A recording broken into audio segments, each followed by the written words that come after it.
Guys, I want to talk about freezes and the garden today. There is something that brings on this anxiety for gardeners, that it's that question of when should I plant and have I planted too soon, that really gets us a little bit going in the early gardening season because we're afraid of that big freeze. Well, just recently we had probably our last freeze in Brookhaven, Mississippi. So yay for that, but I'm a bit of a risk taker, so I had my tomatoes planted. When you live in an area like I used to in Canada, you're subject to freezes in Calgary anyways. You are subject to freezes at almost any time of the year. I've seen frost in every month, including the summer. So you kind of get used to the fact that you do have some cold snaps and you're going to have plants in the garden. I'm going to give you some ways that I cope with a freeze per se, and we're not talking deep freezes here. We're talking, 32 to 28 probably maximum. So just about zero and maybe a little bit below for the Canadians, right? So I'm going to give you a couple of things to think about or show you how I cope with the freeze and give you some kind of strategic ways of thinking about whether or not you should plant or whether you should wait. So recently we had temperatures that spent about 2.5 hours below zero. So it was 32 to 28 degrees Fahrenheit in our area. I have tomatoes in the ground. I have them in pots and I have them actually in the ground. I had some covered and I actually had a small number of them not covered at all. I didn't actually expect them to make it, but spoiler alert, they actually did. We'll talk about that a bit. But we're going to look at these tomatoes and how I prep them for my minor freeze. The first scenario I'm going to talk about is I've planted and a freeze is coming. I'm actually this person. Why? Because I can't wait to get stuff in the ground, and I'm a risk taker. I'm kind of out there challenging status quo, thinking, yeah, I can manage. Sometimes I win and sometimes I lose at that. I very often do actually win, though. It is usually very easy to cope with a freeze. Can't cope with a deep freeze, but I can cope with a freeze. So underneath this plastic is tomatoes that we had in the ground. It's a little bit complex covering tomatoes that are up against a cattle panel. Ideally, it's much easier when you can cover them very smoothly over top of an entire sheet of plastic, but it is what it is, so I had to work with it. So I used a ton of tomato clips.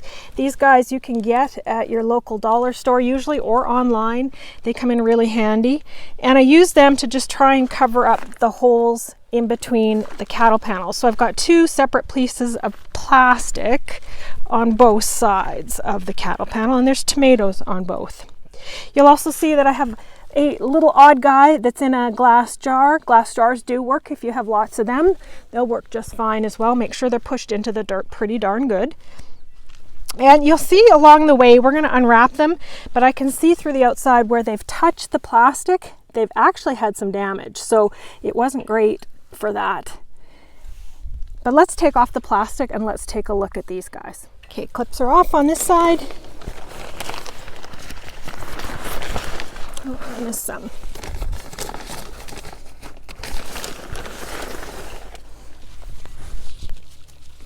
And here we are.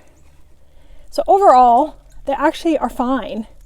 The little bit of leaf damage is no big deal. They'll recover from that just fine and dandy. And they'll be very happy to be out of the plastic for sure and have the direct sunlight again. So all of them that were covered are going to make it just fine. They look just fine and dandy with just a little bit of damage to some of the spots that were touching the plastic. You can see how they can handle a freeze covered.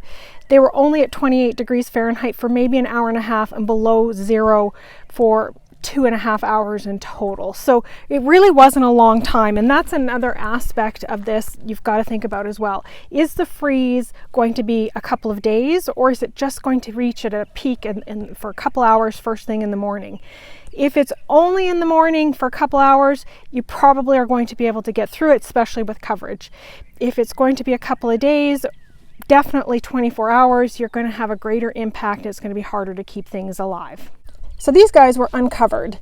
Now, I didn't cover them, honestly, mainly because I actually don't expect them to make it. They're in a row that's getting way too much water, and I knew when I planted them that they were not going to probably make it through the amount of water we're going to get in the spring. But it was an interesting experiment to see if they'd actually make it, and they did.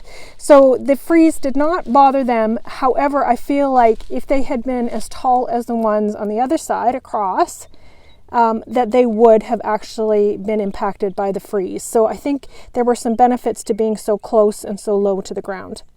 Now let's take a look at some okra that we also had planted in the garden and see how they did during the freeze. This is the okra. This is really honestly a heat-loving plant. It's not an ideal time even to have them started, but I'm a little risk taker, so I've got to have them out. And they survived the freeze just fine. Oh, the greatest damage is me squishing the leaves. And they were fine. So I used the jar method for the okra. Okra is a heat-loving plant, so this is not an ideal time for them to be out. What I want to do is just give you a comparison look at what the right conditions for a plant actually do for you. So me planting them too early is technically absolutely not the right conditions for tomato plant and okra.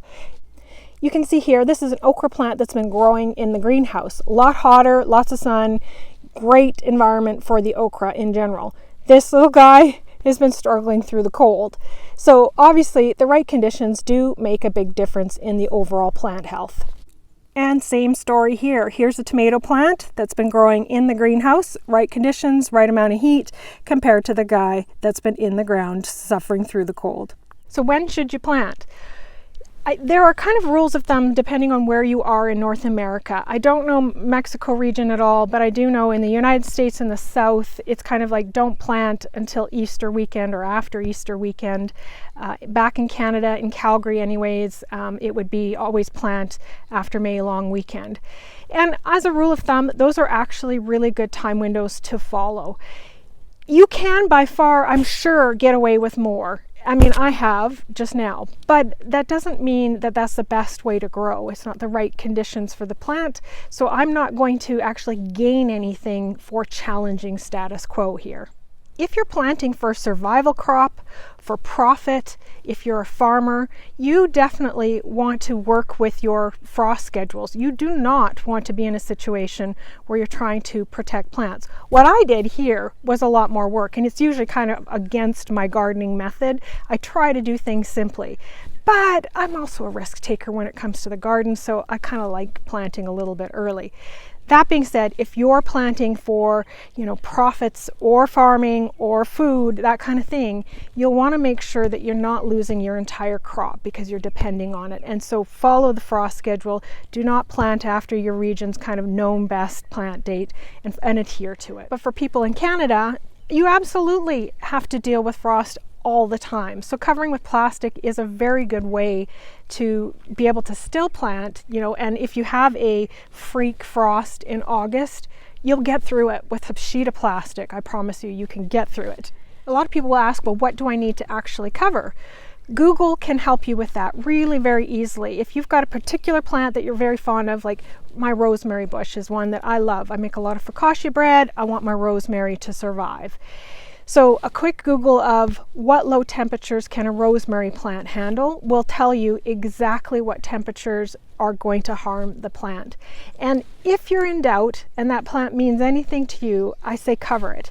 Absolutely cover it. Or if you're lucky enough to have a greenhouse, put it in the greenhouse. Back in Canada, I didn't have the garden that I have today, but I certainly had plants and was still a fanatic about plants. So my garage was full of plants when there would be a frost warning. They'd all get tucked into the garage and they'd spend the night in the garage and I'd truck them all out the next morning. So depending on where you are and what kind of systems you have or tools that you have at your disposal, you'll be able to likely take your plants and take care of them. Heck, I've brought them in the house plenty of time. I'm lucky I've never brought in any critters with them so far. Plant in accordance with the best plant date in your area. So check your garden forums, check with your friends and family who are growers to kind of get that what's the right weekend to plant. And when you hear from quite a few people this is the right weekend, you'll know that's probably the weekend to go with. And then secondly, if it's precious, cover it. If you're in doubt, cover it or put it up. And if you like a little bit of risk and you want to plant early, go for it, but know that it's probably not giving you any major wins.